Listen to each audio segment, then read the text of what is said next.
హైకోర్టులకు supreme court కీలక ఆదేశాలు ఇచ్చింది. రిజర్వ్ చేసిన 3 నెలల్లో తీర్పులివ్వాలని హైకోర్టు ఆదేశించింది.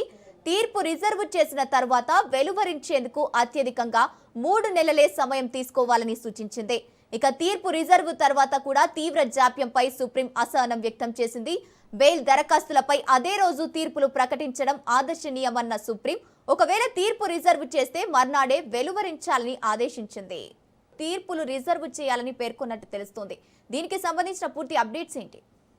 ఎస్ గంగోత్రి, దేశ సర్వోన్నత న్యాయస్థానం కింది స్థాయి రాష్ట్రాల ఉన్నత న్యాయస్థానాలకు కీలక ఆదేశాలు జారీ చేసింది. ప్రధానంగా తీర్పు అంటే ఒక పిటిషనరు మరొక పిటిషనర్తో వాదోపవాదాల తర్వాత తీర్పు రిజర్వ్ చేస్తూ దాదాపు 3 నెలల గడువు ముగిసిన తర్వాత కూడా ఇంకా తీర్పులు వెలువరించకపోవడం పట్ల రాష్ట్రాల ఉన్నత న్యాయస్థానాల తీరుపై అటు దేశ సర్వోన్నత న్యాయస్థానం కొంత తీవ్ర ఆగ్రహం వ్యక్తం చేసింది.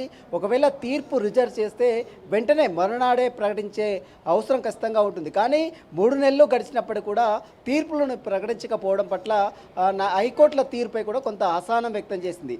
ఇక నుంచి ఎట్టి పరిస్థితుల్లో దీన్ని ఉపేక్షించేది లేదు.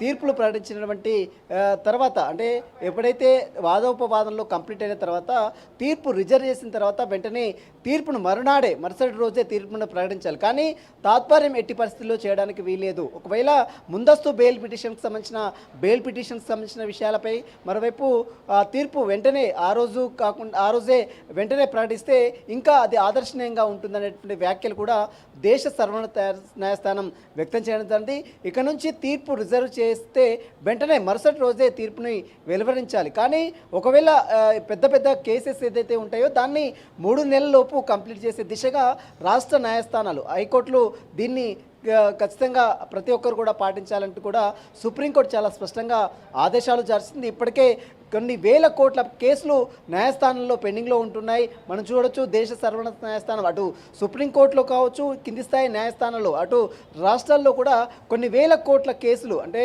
దాన్ని పరిష్కరించకపోవడం, ఆ కేసులు ఇంకా పెండింగ్లో ఉండడం పట్ల కొంత దేశ సర్వోన్నత న్యాయస్థానం కొంత అసహనం కూడా వ్యక్తం చేసింది. ఇక నుంచి ఇలాంటి తాత్పర్యం లేకుండా వెంటనే తీర్పులను ప్రకటించే దిశగా రాష్ట్రాల న్యాయస్థానాలు అంటే హైకోర్టు కూడా దీన్ని ఖచ్చితంగా పాటించాలి. దీన్ని ఎట్టి పరిస్థితుల్లో పెండింగ్లో ఉంచడానికి వీల్లేదంటూ కూడా దేశ సర్వోన్నత న్యాయస్థానం సుప్రీంకోర్టు చాలా స్పష్టమైనటువంటి ఆదేశాలను కింది స్థాయి న్యాయస్థానాలకు అంటే హైకోర్టులకు స్పష్టమైన ఆదేశాలు జారీ చేసింది.